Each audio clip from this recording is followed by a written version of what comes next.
लोग प्रेरितों के विश्वास का अध्ययन कर रहे हैं, प्रेषितांचा मतांगीकार, अपोस्टल्स क्रीड। और अब तक हम लोगों ने जो बात देख लिए हैं वो है मैं विश्वास करता हूं सर्वशक्तिमान परमेश्वर पर, स्वर्ग और पृथ्वी का सृजनहार परमेश्वर और उसके एक लौते पुत्र पर और हमारे प्रभु यीशु मसीह पर, और लिखा है पवित्र आत्मा से देहधारी होकर। तो अब तक के जितने भी बाइबल स्टडी की बातें थी हम लोगों ने इतने शब्दों पर मनन कर लिया है। अब आगे हम लोग बढ़ेंगे। लिखा है जो पवित्र आत्मा के द्वारा देहधारी हुआ और मरियम नाम कुंवारी से उत्पन्न हुआ। तो आज हम जिस शब्द पर मनन करने जा रहे हैं यह है मरियम नाम कुंवारी से उत्पन्न हुआ। यहां पर मरियम नाम भी आया है और कुंवारी नाम भी आया है। आपको जानकर के अचरज होगा कि मुझे प्रश्न पूछने वालों में कई बार कुछ वक्ता लोग भी थे, जो लोग कहीं ना कहीं प्रचार कर रहे थे, और उनमें से कुछ लोगों ने मुझसे यह प्रश्न पूछा था कि ब्रदर क्या सच में प्रभु यीशु का जन्म एक कुंवारी से हुआ? देखिए, इस प्रकार के प्रश्न हम क्यों करते हैं या हमारे मन में ऐसी बातें क्यों आती है? शैतान की जो मिनिस्ट्री है वो है डाउट उत्पन्न करना, यानी हमारे मन में शंकाओं को लेकर के आना। आपको याद होगा पहला पाप जो अदन की बारी में हुआ था वो ऐसा ही था कि क्या परमेश्वर ने तुमको ऐसा बोला है? यानी परमेश्वर ने बोला है पर क्या ऐसा बोला है? तो वो हमारे मन में एक डाउट को लेकर के आता है, मानो हमको प्रश्न पूछने के लिए बोल रहा है परमेश्वर से कि इसका क्या अर्थ है। और यदि हम वचन में मजबूत नहीं रहते हैं तो शैतान को हमारे जीवन में प्रवेश करने का मौका मिल जाता है। और हम लोग अपनी सांसारिक बुद्धि के तौर पर ही सोचते हैं कि एक मनुष्य का जन्म कब होता है, एक बालक उत्पन्न कब होता है, और फिर हमारा विज्ञान बताता है, सांसारिक ज्ञान बताता है कि विवाह होता है, पति पत्नी होते हैं, और फिर उनके प्रेम का जो फल होता है वो एक संतान होती है। हम ऐसा सोच भी नहीं सकते हैं कि किसी कुंवारी स्त्री को कोई बच्चा पैदा हो जाए। लेकिन यहां पर हम पाते हैं कि प्रभु यीशु का जन्म पवित्र आत्मा के द्वारा जो देहधारी होता है वो मरियम नाम कुंवारी से उत्पन्न हुआ। बाइबल में इस बात को आरंभ ही से, यदि आप उत्पत्ति के 3 अध्याय और 15वें वचन को पढ़ेंगे तो वहां पर भी आरंभ में ही कुछ बताया गया। परमेश्वर ने श्राप जब दिया तो सबसे पहले सबसे ही आरंभ कर दिया था, और बताता है उसको कि स्त्री के वंश में और तेरे वंश में मैं बैर रखने वाला हूं, मनुष्य जाति में और तेरे अनुयायी, मतलब सारी दुष्टात्माएं, वो सब के बीच में एक भयानक भेद होगा, एक अंतर होगा, और वो बैर का होगा। और वहां से बता रहे हैं कि स्त्री का बीज जो है, हम लोग साधारणतः पुरुष के बीच की बात करते हैं लेकिन स्त्री के बीच की बात की गई है, और वहां पर प्रभु यीशु के बारे में कहा गया है। लेकिन फिर भी उत्पत्ति 3:15 में यह स्पष्ट नहीं होता। पहली वाली स्पष्ट भविष्यवाणी जो लिखी गई है वो हमको मिलती है यशायाह नबी की पुस्तक और उसके 7वें अध्याय में और उसके 14वें वचन में। कभी कभी हम लोगों ने क्रिसमस के दिन भी इसे पढ़ा है। यह जो घटना है ये आहाज राजा के समय की घटना है, और उस समय परमेश्वर एक बहुत बड़ा प्रॉमिस आहाज को देता है और प्रोटेक्शन के बारे में बताता है, मैं सुरक्षित रखूंगा और यहूदा का राज ऐसा नहीं पलटने वाला।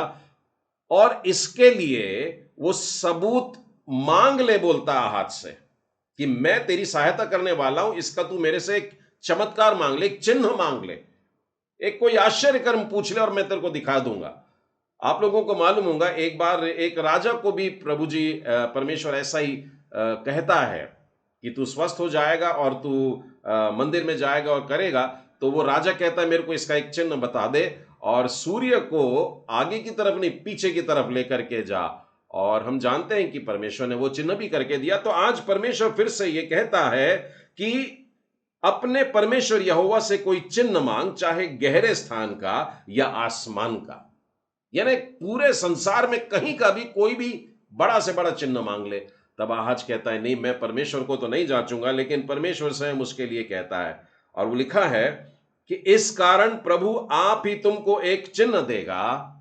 अब देखिए चिन्ह के क्या शब्द हैं। वो आश्चर्य कर्म जो मनुष्य के लिए दिए जा रहे हैं वो क्या है? एक कुमारी गर्भवती होगी और पुत्र जनेगी और उसका नाम इम्मानुएल रखेगी।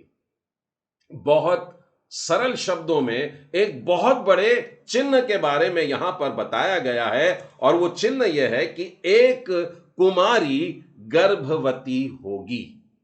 और हम जानते हैं कि यह वाली जो भविष्यवाणी है ये नए नियम में मत्ती रचित सुसमाचार में आइएगा और उसके पहले ही अध्याय में देखें। मत्ती के पहले अध्याय, प्रभु यीशु मसीह का जन्म। 18वें वचन में लिखा है, यीशु मसीह का जन्म इस प्रकार से हुआ कि जब उसकी माता मरियम, शब्द एकदम स्पष्ट है, ये वही शब्द है जो हम अपने मतंगीकार में यानी कि अपने विश्वास को जब दोहराते हैं तो कहते हैं मरियम की मंगनी। देखिए शादी नहीं, अभी मंगनी हुई है। उस मरियम की मंगनी यूसुफ के साथ में हो गई थी, तो उनके इकट्ठा होने से पहले वे लोग साथ में रहने लगे। उससे पहले अभी सिर्फ मंगनी हुई है, मरियम अपने मायके में है और यूसुफ भी अपने पिता के घर में है। अभी ये दोनों ने साथ रहना शुरू नहीं किया है। और लिखा है उनके एकत्र होने से पहले वह पवित्र आत्मा की ओर से गर्भवती पाई गई। एक कुमारी है जो गर्भवती पाई जाती है। तो परमेश्वर के वचन में यह बात को बहुत स्पष्ट लिखा है। मैं आगे भी पढ़ लेता हूं। अतः उसके पति यूसुफ ने, जो धर्मी था और उसे बदनाम करना नहीं चाहता था, उसे चुपके से त्याग देने का विचार किया। ये बात यूसुफ को भी पता लगी, और जब यूसुफ को पता लगी तो उसके पास में एक अधिकार था कि मरियम को घसीटता हुआ लाता, चौक पर रखता और लोगों से बताता कि देखो ये क्या हुआ है, और ये व्यभिचार का पाप गिना जाता, और लोग पत्थर लेकर के उसे पथरवा करके मार डालते। लेकिन वो ऐसा नहीं कर रहा था। वो चुपचाप से, बिना किसी को बोले, बिना कोई हल्ला मचाए, बिना उस बात को लोगों के बीच में उछाले, चुपचाप से त्याग देना चाहता था। और जब वो इस बात में सोच ही रहा था, तब एक स्वर्गदूत दाऊद के स्वप्न में आता है और बहुत स्पष्ट बोलता, देखिए उसका नाम लेकर के बोलता, हे यूसुफ, दाऊद की संतान, तू अपनी पत्नी मरियम, फिर एक बार वो शब्द पे गौर करना, मरियम को अपने यहां ले आने से मत डर, क्योंकि जो उसके गर्भ में है वह पवित्र आत्मा की ओर से है।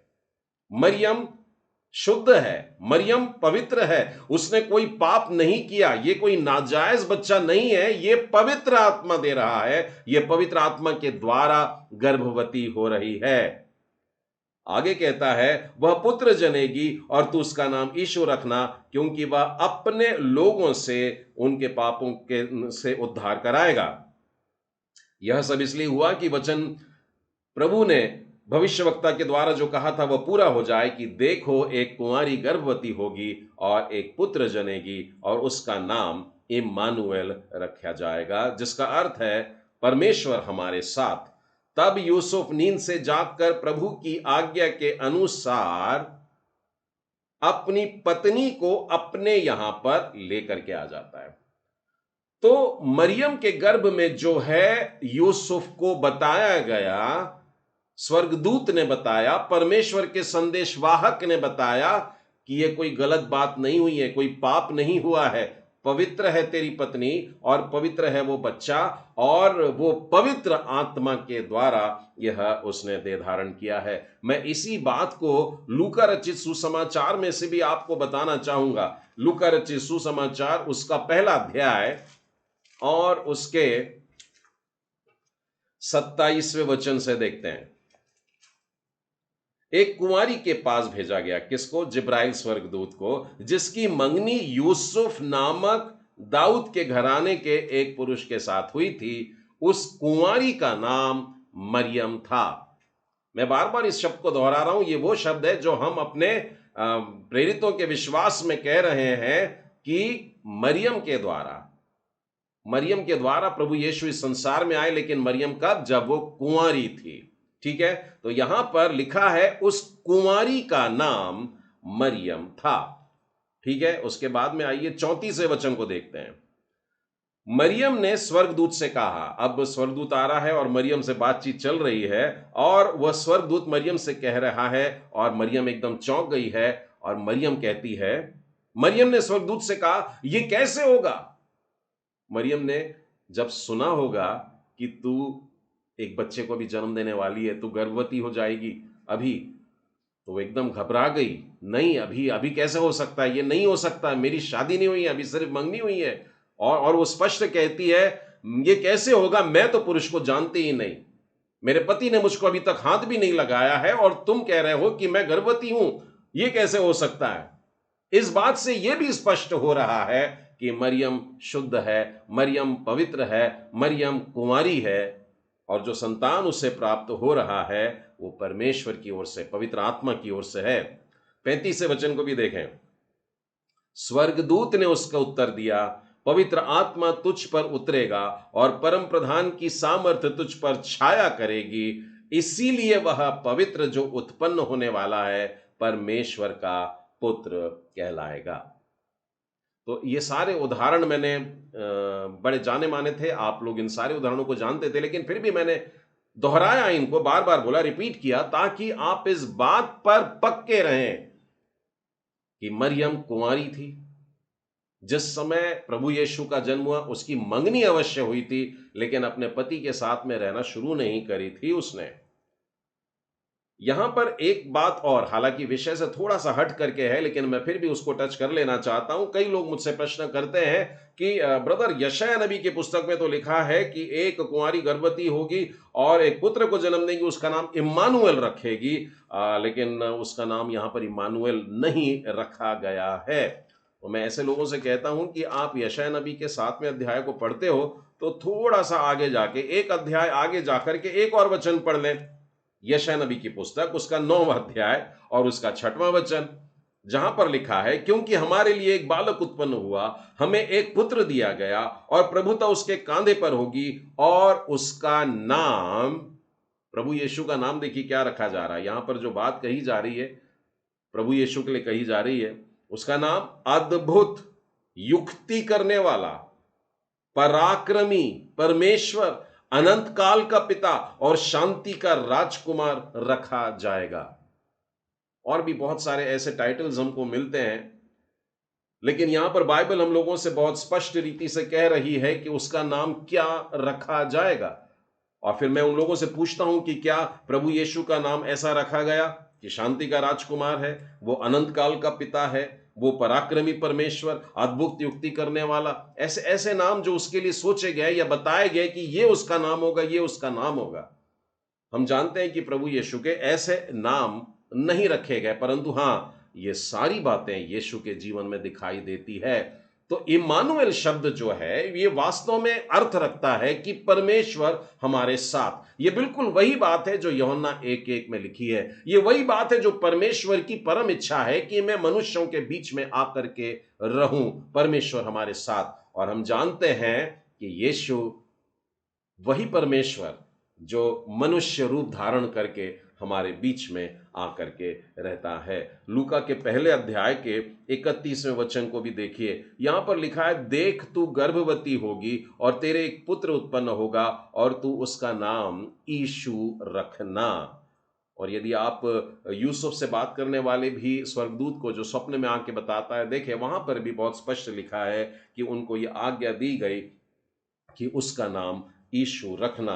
यिर्मयाह नबी की पुस्तक अगर आप देखें उसके 23वें अध्याय में, तो वहां पर भी नाम को लेकर के ये बात लिखी है। यहोवा की यह भी वाणी है, यिर्मयाह 23:5, यहोवा की यह भी वाणी है, देख ऐसे दिन आते हैं जब मैं दाऊद के कुल में एक धर्मी अंकुर उगाऊंगा और वह राजा बनकर बुद्धि से राज्य करेगा और अपने देश में न्याय और धर्म से प्रभुता करेगा। तो यिर्मयाह नबी की पुस्तक के 5वें अध्याय में ऐसा लिखा है, 6वां वचन कह रहा है, उसके दिनों में यहूदी लोग बचे रहेंगे और इजरायली लोग निडर बसे रहेंगे और यहोवा का नाम, यहोवा हमारी धार्मिकता। यानी प्रभु यीशु के लिए यहां पर हमको एक और नाम दिखाई दे रहा है। और आप यदि नए नियम में आते हैं तो आपको पता लगेगा कि यिर्मयाह की ये वाली बात भी पूरी हो जाती है। यदि आप पहला कुरिन्थी और उसके पहले ही अध्याय को देखें, पहला कुरिन्थी उसका पहला अध्याय और उसके 30वें वचन में हम लोगों को मिलता है, परंतु उसी की ओर से तुम मसीह यीशु में हो, जो परमेश्वर की ओर से हमारे लिए ज्ञान और धार्मिकता और पवित्रता और छुटकारा। ये चारों नाम हम देखते हैं कि पुराने नियम में भी बताए गए थे। तो मैं कहना ये चाह रहा हूं कि प्रभु यीशु के बहुत सारे नाम दिए गए, लेकिन हम उन्हें यीशु कह के पुकारते हैं। तो इसको भी अपने मन में एक प्रश्न बना करके ना रखें। इमानुएल मतलब गॉड विद अस, परमेश्वर हमारे साथ है। और जैसे मैंने आपसे कहा यूहन्ना 1:1 में कि वचन है जो परमेश्वर है, और यही वचन देहधारी हुआ है और हमारे बीच में आकर के डेरा किया, इमानुएल। तो इसीलिए प्रभु यीशु मसीह को इस प्रकार से नाम से संबोधित है। यीशुआ मतलब सैल्वेशन। चलिए वापस अपने विषय पर आते हैं। हम लोग मनन कर रहे हैं कि कुंवारी मरियम का जिक्र हम अपने विश्वास के मतांगीकार में क्यों बोलते हैं। मत्ती रचित सुसमाचार के पहले अध्याय में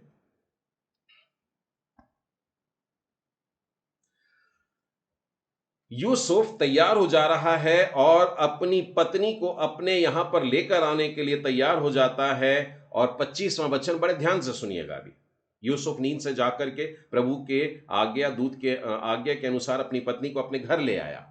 25वां वचन, और जब तक वह पुत्र न जनी तब तक उसके पास न गया।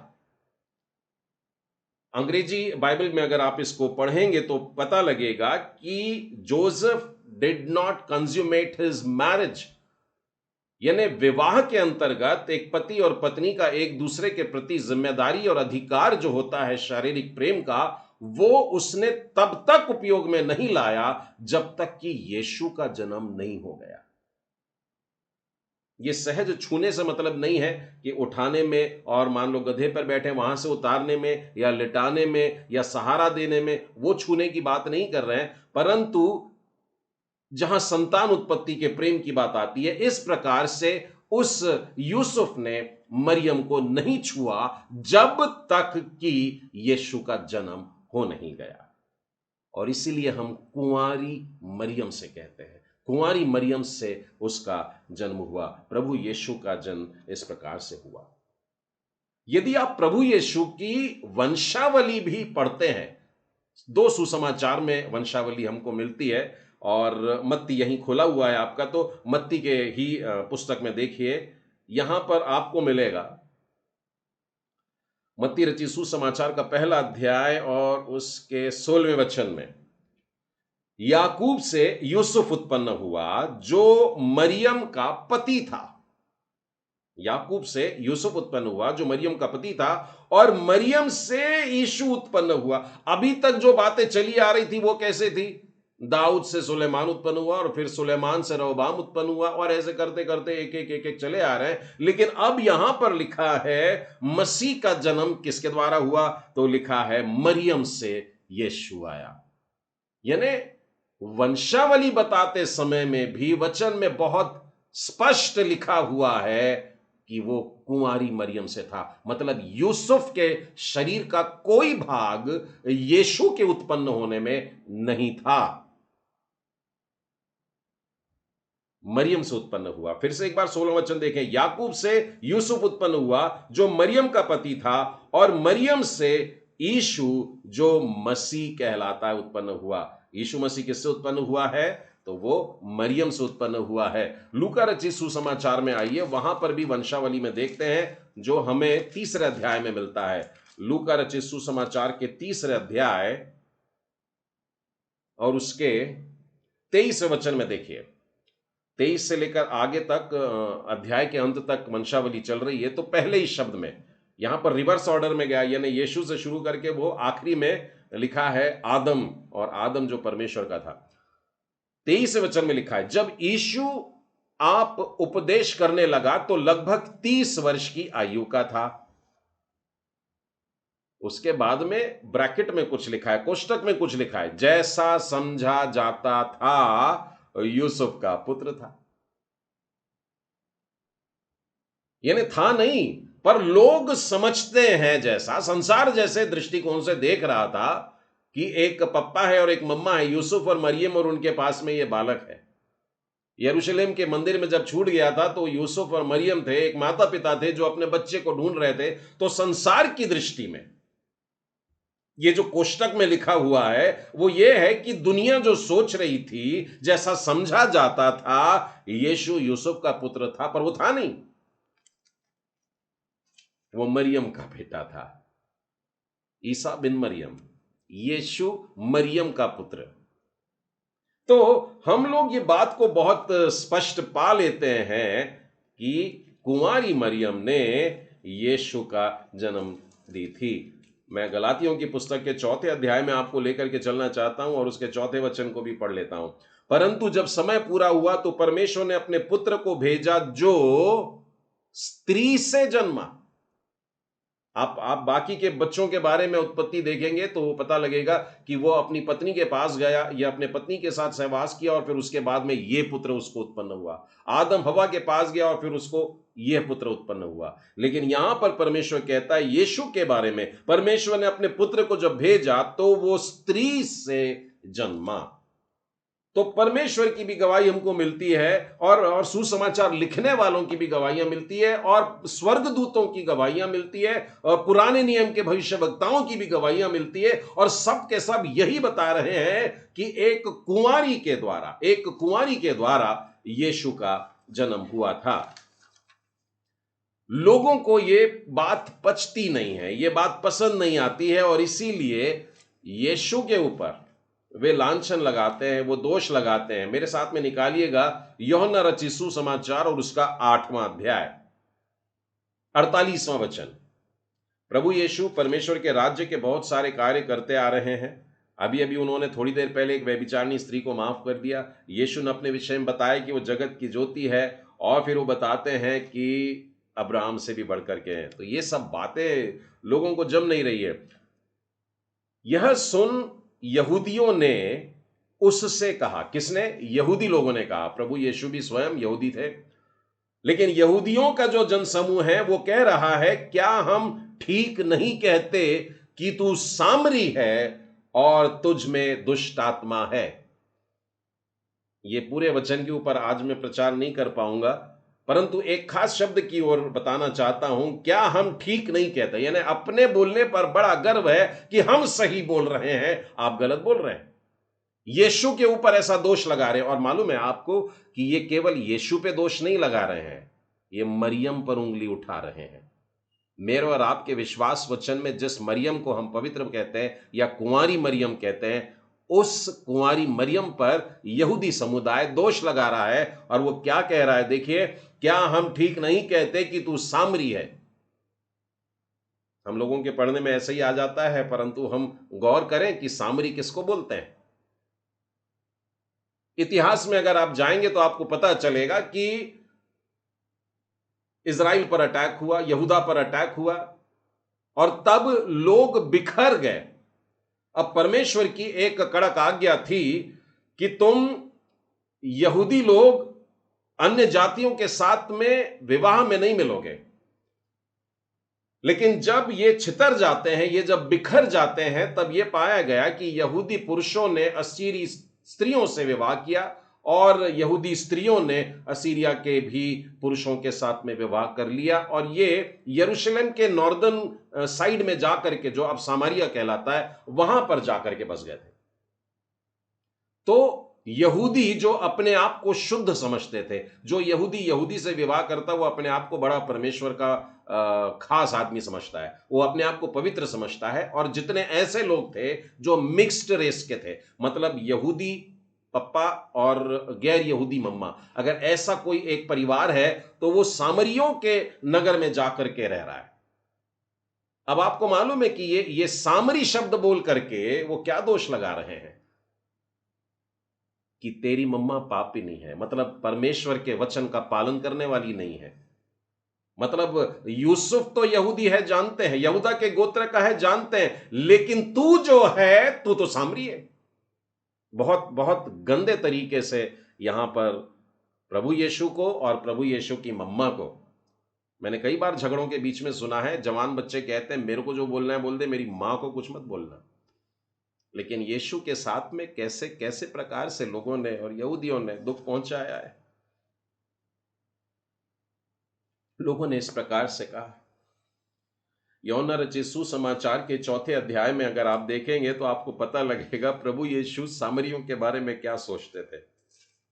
यूहन्ना के 4 अध्याय में एक सामरी स्त्री के पास में जाकर के वो पानी मांगते हैं, तब वो सामरी स्त्री बोलती है, तू यहूदी होकर मुझ सामरी स्त्री से पानी क्यों मांगता है? यानी आप अंदाज लगाइए कि सामरी यहूदियों की दृष्टि में कितने गिरे हुए थे, उनसे पानी तक मांगा नहीं जाता था, कोई संबंध नहीं रखा जाता था, लेकिन ये उनसे पानी मांग रहा। वहां कोष्टक में लिखा हुआ है, क्योंकि यहूदी सामरियों के साथ किसी प्रकार का व्यवहार नहीं रखते थे, किसी भी प्रकार का व्यवहार नहीं रखते थे। शिष्य भी चौंक गए थे कि अपना रास्ता तो ऐसा है, वो सामरियों के गांव से कैसे जा रहा है, यहूदी है। ये घटना ये बताती है कि प्रभु यीशु का सामरियों के लिए भी हृदय में प्रेम था, लेकिन यहूदी लोग जो थे वे सामरियों को धिक्कारते थे, नहीं ऐसे लोग चाहिए। लेकिन यीशु के प्यार के घेरे में सब लोग आते हैं। एक बार ऐसे ही यहूदियों को प्रभु यीशु एक दृष्टांत बता रहे थे। आपको समझ गया कि मैं कौन से दृष्टांत के बारे में कह रहा हूं। लूका रचित सुसमाचार के 10वें अध्याय में, कि अब प्रेम करने की बात आ गई। अब प्रेम किससे करें? पड़ोसियों से अपने जैसा प्रेम करें। तो मेरा पड़ोसी कौन है, पूछ लिए।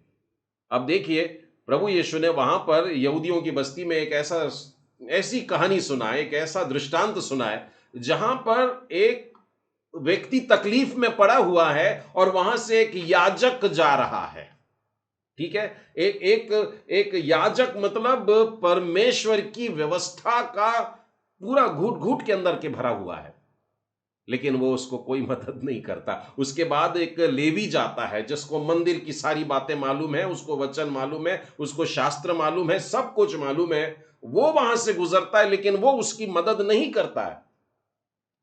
अब कहानी में 3 पात्र है। ये दोनों पात्र जो अभी गुजरे हैं वहां से, वास्तव में ऐसा लग रहा था कि यही बड़े धर्मी हैं, ये मदद करेंगे, लेकिन इन लोगों ने मदद नहीं करी। जो अपने आप को बड़ा शुद्ध और यहूदी समझते थे, यहूदी मतलब परमेश्वर के लोग समझते थे, उन्होंने कोई सहायता नहीं की। उन्होंने उस पड़ोसी से अपना कोई प्रेम प्रकट नहीं किया।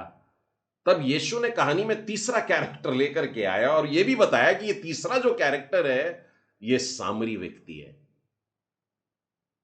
और उनके मुंह से निकलवाया फिर बाद में। अब बताओ कि किसने प्रेम दिखाया, किसने परमेश्वर की व्यवस्था को पूरा किया? लोगों को कहना पड़ा ये आखिरी वाले ने। परंतु प्रभु यीशु कह रहे थे कि तुम जिन्हें समझ रहे हो कि ये लोग नरक जाने वाले लोग हैं, ये वास्तव में वो लोग हैं जो परमेश्वर की बातों का अच्छा पालन कर रहे हैं। और आज भी परमेश्वर सबसे प्रेम करता है। देखिए, सामरियों के विषय में प्रेरितों के काम के पहले अध्याय 8वें वचन में लिखा है कि जब पवित्र आत्मा तुम पर आएगा तब तुम सामर्थ पाओगे, और फिर यरूशलेम में, यहूदिया में, और उसके बाद सामरिया में, यानी वहां पर भी जाकर के तुम प्रचार करने वाले हो।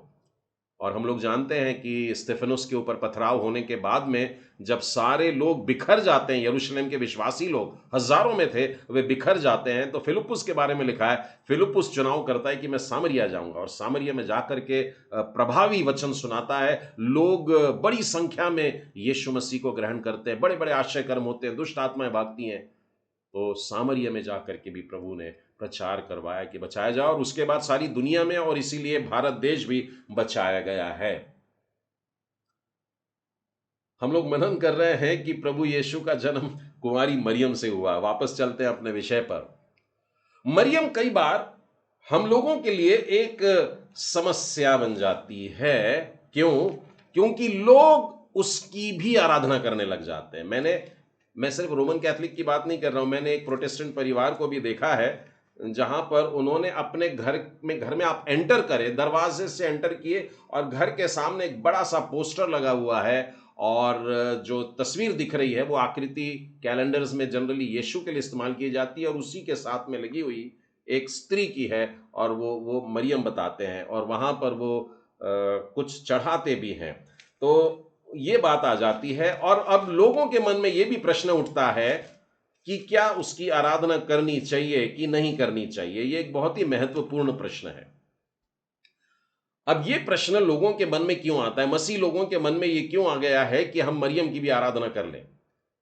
आपके अगर कुछ ऐसे मित्र हैं जो रोमन कैथोलिक विचार के हैं, तो आप जानते हैं कि वो तो खुल्लम खुल्ला इस बात को करते हैं। लेकिन कई ऐसे लोग जो रोमन कैथोलिक नहीं है, चर्च जाने वाले विश्वासी लोग, वे भी कई बार यहां पर गड़बड़ कर देते हैं। मैं आपके सामने लूका के पहले अध्याय और 39वें वचन के आगे की घटना बताता हूं। यहां पर यह लिखा है कि मरियम उठ करके इलिशिबा के पास में, जो उसकी कजन बहन है, उसके पास में जब जाती है, और जैसे ही मरियम उसको सलाम कहती है, शालोम कहती है, वैसे ही इलिशिबा के पेट में जो बच्चा है वो उछलता है, आनंद से उछलता है, और इलिशिबा पवित्र आत्मा से परिपूर्ण हो जाती है। और तब वो एक वाक्य कहती है, और देखिए ये वाक्य कैसे हम लोगों के लिए ठोकर का कारण बन सकता है। वो पुकार करके कहती है, मतलब जोर से कहती है, तू स्त्रियों में धन्य है और तेरे पेट का फल धन्य है। यह अनुग्रह मुझे कहां से हुआ कि मेरे प्रभु की माता मेरे पास आई।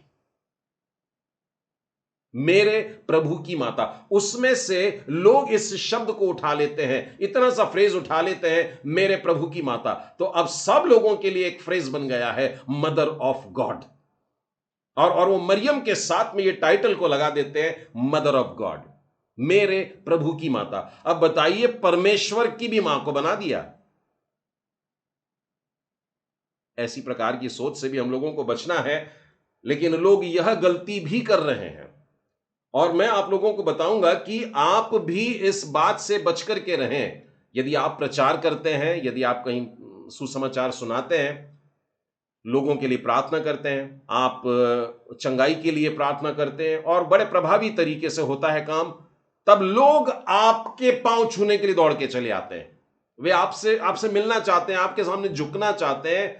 कृपया करके उन्हें ऐसा मत करने दीजिए, आपके दंडवत मत करने दीजिए, आपकी आराधना मत करने दीजिएगा। और साथ ही मैं ये भी कहना चाहूंगा कि यदि आपके अगुए आपसे कहते हैं कि आप झुक करके उनके चरण को छू लें, तो इस बात से भी आप इनकार कर देना। झूठे नबी, झूठे भविष्यवक्ता आज जो खड़े हुए हैं, वो इसी रीति से विश्वासियों को अपने सामने झुकवा रहे हैं, उनके चरण छूने के लिए बोलते हैं, और साष्टांग मतलब जमीन पे लेट करके ऐसे करके भी उनके वर्शिप करने को बोलते हैं।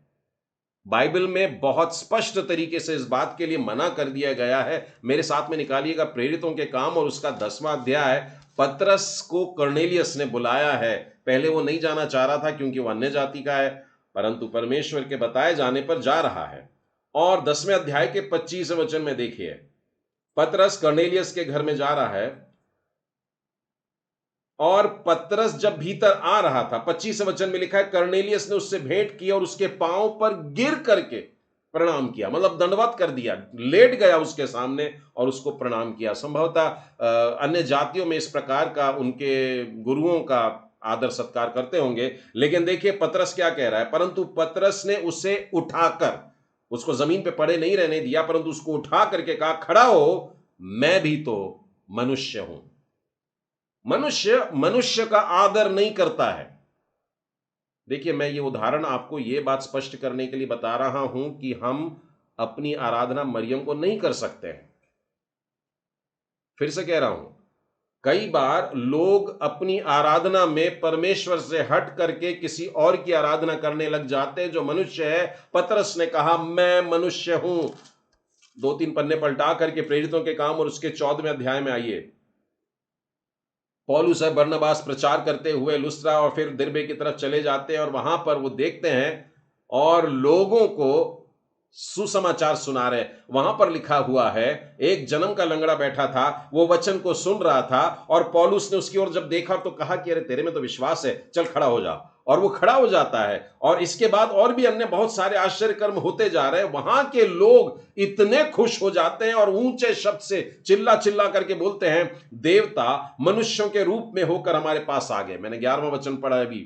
और फिर उसके बाद में बरनबास को जेउस कहते हैं और पौलुस को हेर्मेस कहते हैं, और वे उनकी आराधना करना चाहते हैं। देखिए, फूलों को ले आए, हार माला लेकर के आ गए, और बलिदान भी करना चाहते हैं। परंतु बरनबास और पौलुस, 14वां वचन कहता है, जब सुनते हैं तो अपने कपड़े फाड़ते हैं, मतलब दुख मनाते हैं, और फिर वे भीड़ की तरफ दौड़ते हैं और जोर जोर से बोलते हैं, हे लोगो, तुम ये क्या करते हो? हम भी तो तुम्हारे समान दुख सुख भोगी मनुष्य हैं।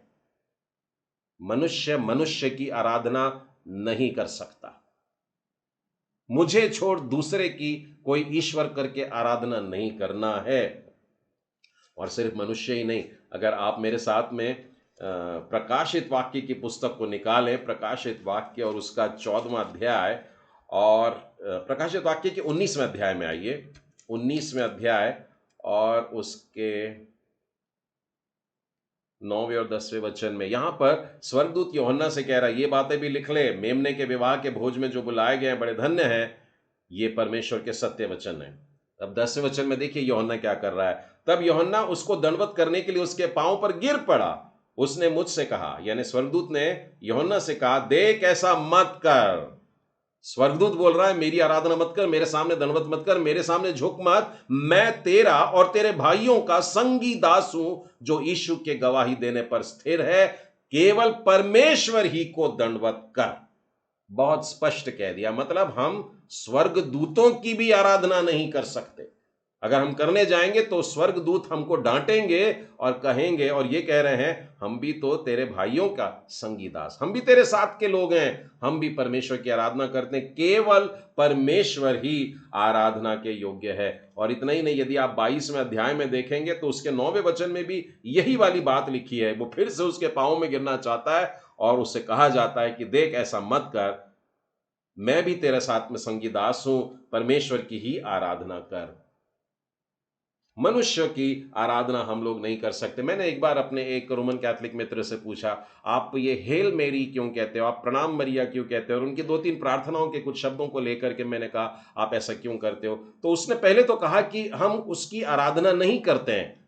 मैंने कहा आराधना नहीं करते हो तो फिर ये क्या है जो आप लगातार अपनी प्रार्थनाओं में और अपने उच्चारण में ये शब्दों को लेकर आते हो और प्रभु यीशु को नहीं परंतु मरियम से कहते हो।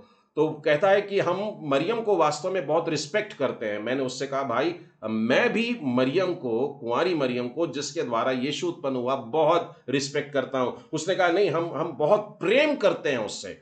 और मैंने कहा मैं क्या कम प्रेम करता हूं, मैं भी मरियम से जिसने यीशु को जन्म दिया बहुत प्रेम करता हूं। और उसने कहा नहीं, हम उसको बहुत ग्लोरी देते हैं। मैंने कहा मैं नहीं कर सकता। परमेश्वर का वचन हमें जिस बात को करने के लिए मना करता है, हमको अपनी महिमा केवल परमेश्वर को देनी है। प्रकाशित वाक्य के 4थे अध्याय में स्वर्ग राज्य का एक बड़ा सुंदर दृश्य है। उसके 11वें वचन, आखिरी वचन से बता रहा हूं, हे हमारे प्रभु और परमेश्वर, तू ही महिमा और आदर और सामर्थ के योग्य है। To no one else can we give this worship, this respect, this love. जो आराधना की बात आती है तो हम केवल एक की आराधना कर सकते हैं, और वो है हमारा प्रभु परमेश्वर। लूका रचित सुसमाचार के पहले अध्याय में फिर से एक बार आइए। मैं आपको यह बताना चाहूंगा कि केवल पतरस ने मना नहीं किया, केवल पौलुस ने मना नहीं किया, केवल बरनबास ने मना नहीं किया, केवल स्वर्गदूतों ने मना नहीं किया, मरियम ने खुद भी मना किया। लूका रचित सुसमाचार के पहले अध्याय में हम लोग बस ये वाक्य देख लेते हैं कि इलीशिबा ने उसे कहा मेरे प्रभु की माता, और हम लोग भी मरियम को मेरे प्रभु की माता यानी मदर ऑफ गॉड बोल देते हैं। और कुछ लोग तो उसे क्वीन ऑफ हेवन ये वाला डेजिग्नेशन भी दे देते हैं। ये दोनों शब्दों से बच करके रहिएगा। हम परमेश्वर को इस प्रकार से मजाक में, ठट्ठों में नहीं उड़ा सकते हैं। मैं आपको यह बताना चाहूंगा कि उसके एलिशिबा के इस प्रकार के अभिवादन के बाद मरियम क्या बोलती है, उस तरफ तो ध्यान दें। मरियम ने उससे सुन लिया कि तू मेरे को इतना आदर दे रही है, लेकिन वो कहती क्या है देखिए। तब मरियम ने कहा, 46 वचन में लिखा है, मेरा प्राण प्रभु की बड़ाई करता है।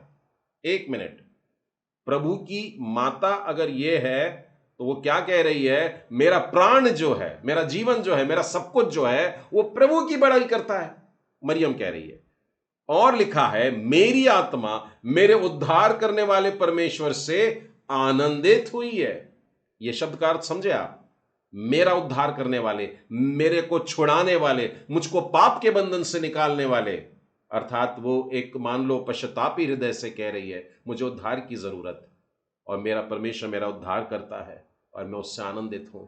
और वो अपने आप को ऊंचा नहीं उठा रही है, हाँ, कई लोग उसको संतों से ऊपर बैठा देते हैं, लेकिन वो मनुष्यों में भी नीचे आकर के मेरा उद्धार, मेरा छुटकारा, पाप के बंधन से मेरा छुटकारा। और आगे 49 वचन के आगे भी देखिए यही लिखा है, उस शक्तिमान ने मेरे लिए बड़े बड़े काम किए, उसका नाम पवित्र है और उसकी दया उन पर है जो उससे डरते हैं, पीढ़ी से पीढ़ी तक बनी रहती है। उसने अपना भुजबल दिखाया है, वह दीनों को ऊंचा करता है, वो भूखों को अच्छी वस्तुओं से तृप्त करता है। लगातार परमेश्वर की स्तुति कर रही है, परमेश्वर की स्तुति कर रही है, और अपने आप को वो झुकाई है, अपने आप को नीचे लेकर के आई है, और इस प्रकार से वो वहां पर कह रही है।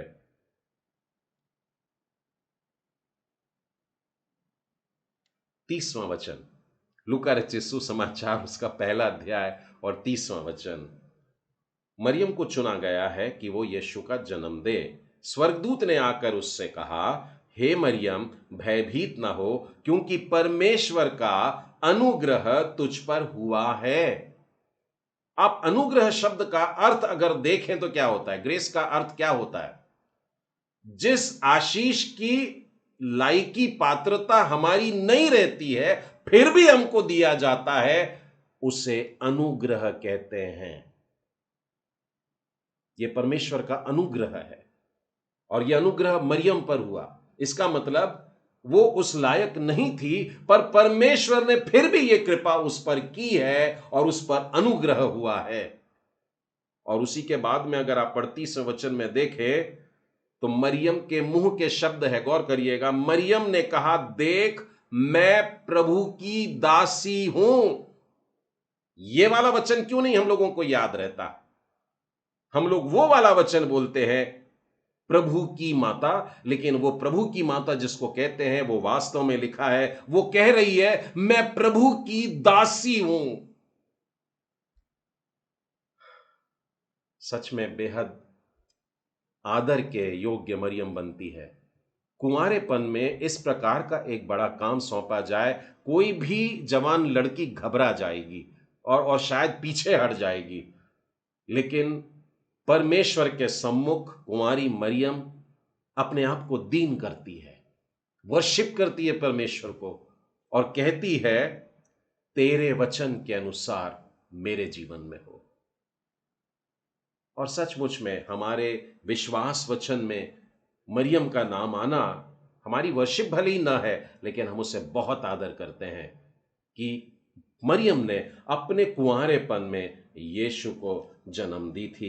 मैं यूहन्ना रचित सुसमाचार के 6वें अध्याय की तरफ ले जाता हूं आपको, और उसमें से बताता हूं कि यीशु को जब पहचाना गया तो उसके विषय में पतरस कह रहा है। देखिए पतरस का विश्वास के बारे में है, हमने विश्वास कर लिया और जान भी गए हैं कि परमेश्वर का पवित्र जन तू ही है, जिसकी हम आराधना करते हैं, होली वन ऑफ गॉड। और इब्रानियों की पुस्तक खोलिएगा और उसके 7वें अध्याय और उसके 26वें वचन में क्या लिखा है, अतः ऐसा ही महायाजक हमारे योग्य था, जो पवित्र, निष्कपट, निर्मल, पापियों से अलग और स्वर्ग से भी ऊंचा किया हुआ हो। जो मरियम के द्वारा जन्म लिया है वो पवित्र है, और उसको परमेश्वर ने महायाजक वाली सेवा दी, और वो भी मिल्किसदेक की रीति पर। वो लेवियों की वंश से आया हुआ यीशु नहीं था, परंतु मिल्किसदेक की रीति के अनुसार वो वहां पर याजक बना, महायाजक बना। हम लोग जानते हैं इब्रानियों के 9वें अध्याय 22वें वचन में लिखा है कि बिना लहू के बहाए पापों की क्षमा नहीं होती। एक लहू चाहिए, पर कैसा लहू चाहिए? 10वां अध्याय 4था वचन बताता है, बैल और बकरों का लहू नहीं चाहिए, जानवरों का नहीं चाहिए, मनुष्यों में से चाहिए। पर मनुष्यों में से कौन? वो जिसका लहू भी पवित्र हो। और हम पाते हैं 26वें वचन में लिखा है, यीशु उसके पवित्र लहू को बहाता है। एक छोटी सी बात बता करके समाप्त करना चाहूंगा। प्रभु यीशु ने जब अपना बलिदान दिया तो 2 पर्दे फटे थे।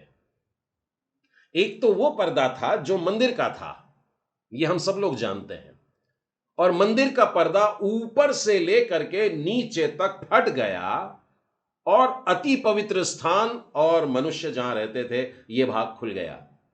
अर्थात वो पर्दा खत्म हो गया, वो दीवार ढह गई और अब हम बड़े हियाव से सिंहासन के पास जा सकते हैं। अभी किसी मध्यस्थ की जरूरत नहीं है।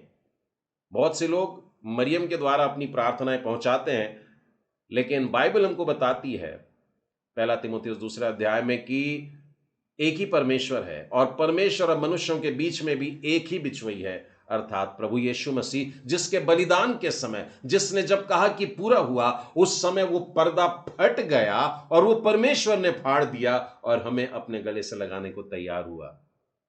लेकिन दूसरा पर्दा कौन सा था जो फट गया? प्रभु यीशु को क्रूस पर चढ़ाए जाने से पहले जब प्रभु यीशु को महायाजक के सामने लाया गया था और महायाजक ने उससे बहुत सारे प्रश्न किए, यीशु ने अपना मुंह नहीं खोला। तब महायाजक ने उसे शपथ दिलवाई और बोला, बता तू कौन है, क्या तू परमेश्वर का पुत्र है? तब यीशु ने पहली बार अपना मुंह खोल करके कहा, तू आप ही कहता है क्योंकि मैं हूं। और उस समय महायाजक ने अपने याजकीय वस्त्र को फाड़ दिया। देखिए, ये वो वस्त्र है जिसे परमेश्वर ने कहा था ये पवित्र वस्त्र है, ये लेविटिकल प्रीस्टहुड के वस्त्र है, ये पवित्र जाने जाए और ये न फाड़े जाए। लेकिन मान लो उस समय उन लोगों ने जो अपने आप को प्रभु के लोग यहूदी समझते थे, याजक और महायाजक समझते थे, उन्होंने लेविटिकल प्रीस्टहुड को, यानी लेवीय व्यवस्था के अनुसार जो याजकीय पद होता है, याजक का काम होता है, उसको खत्म कर डाला, उसको फाड़ डाला और उसको मानो कपड़े फाड़ के मानो यीशु के चरणों पे फेंक दिया, क्योंकि असली महायाजक तो सामने खड़ा था, पवित्र महायाजक। उसके बाद और कोई याजक नहीं, उसके बाद और कोई महायाजक नहीं, क्योंकि यीशु ने अपने पवित्र लहू को ले जाकर के पवित्र सिंहासन के सामने जो चिरस्थायी मंदिर है, स्वर्ग में ले जाकर के दे दिया। प्रभु यीशु का जन्म पवित्रता में हुआ, पाप से नहीं हुआ। बाइबल हमें कहती है और हम लोग यही विश्वास करते हैं, और इसीलिए हम लोग कहते हैं कि पवित्र आत्मा के द्वारा देहधारी हुआ और मरियम नाम कुंवारी से उत्पन्न हुआ। आइए हम लोग प्रार्थना करें। सर्वशक्तिमान प्रेमी परमेश्वर पिता, आज फिर एक बार एक कठिन विषय को समझने के लिए आपने हमारी जो सहायता की है प्यारे प्रभु, अपने पवित्र आत्मा के द्वारा हमारा मार्गदर्शन किया है प्यारे परमेश्वर पिता, हम बहुत धन्यवाद देते हैं। हे प्रेमी परमेश्वर, आज वचन के सुनने वाले प्रत्येक पर, बड़े हैं, बुजुर्ग हैं, बच्चे भी हैं, जवान भी हैं, प्यारे प्रभु जी, इन वचनों के द्वारा हम अपने जीवन को संभालें, भटकने से बचते रहें और केवल परमेश्वर ही की आराधना करें। हे प्यारे प्रभु परमेश्वर पिता, आज वचन के द्वारा आपने मुझसे और मेरे प्रियजनों से बातें की, इसलिए धन्यवाद। इस फेलोशिप में जितने भी लोग जुड़े हैं प्यारे परमेश्वर, उन पर आप अपना आत्मा हमेशा छाया रखें। प्रभु जी, आपके वचनों को जब ये पढ़ते हैं तो उसमें से अर्थ को फूट करके आने दीजिए और वे उन सबको जाने और समझें। हे प्रेमी परमेश्वर पिता, सुनने वालों में यदि कोई शारीरिक रूप से बीमार है तो प्यारे प्रभु जी, आज भी आप चंगा करने वाले जीवित और पवित्र प्रभु यीशु हैं। आज सुनने वालों में कोई अपने गुनाहों के लिए अगर तौबा कर रहा है, माफी मांग रहा है, प्रभु जी, यीशु आपने कहा मैं केवल यहूदियों के लिए नहीं, मैं सामरियों के लिए भी आया हूं। मैं केवल भले चंगों के लिए नहीं, परंतु जो बीमार हैं उनके लिए आया हूं। मैं सारे संसार के लिए आया हूं, क्योंकि परमेश्वर ने जगत से प्रेम रखा है। हे प्रेमी परमेश्वर पिता, जितने इस घड़ी आपको अपने हृदय में बुला रहे हैं, आप उनके हृदय में आकर उनके हृदय के सिंहासन पर विराजमान रहिए प्रभु, और आप अपनी पवित्रता से हमारे जीवन को भी पवित्र करिए। हमारे कार्य पवित्र हो जाए, हमारे बोली शुद्ध, मीठी और पवित्र हो जाए, यहां तक कि हमारे विचार भी पवित्र हो जाए। हम प्रभु यीशु की पवित्रता पर विश्वास करते हैं, पवित्र आत्मा के द्वारा आप देहधारी हुए इस बात पर विश्वास करते हैं, और आप मरियम नाम कुंवारी से उत्पन्न हुए हैं इस बात पर विश्वास करते हैं। हमें ऐसा विश्वास देने के लिए धन्यवाद। प्रार्थना को उद्धारकर्ता प्रभु यीशु मसीह के नाम में मांगते हैं, सुनो ग्रहण कर, आमीन।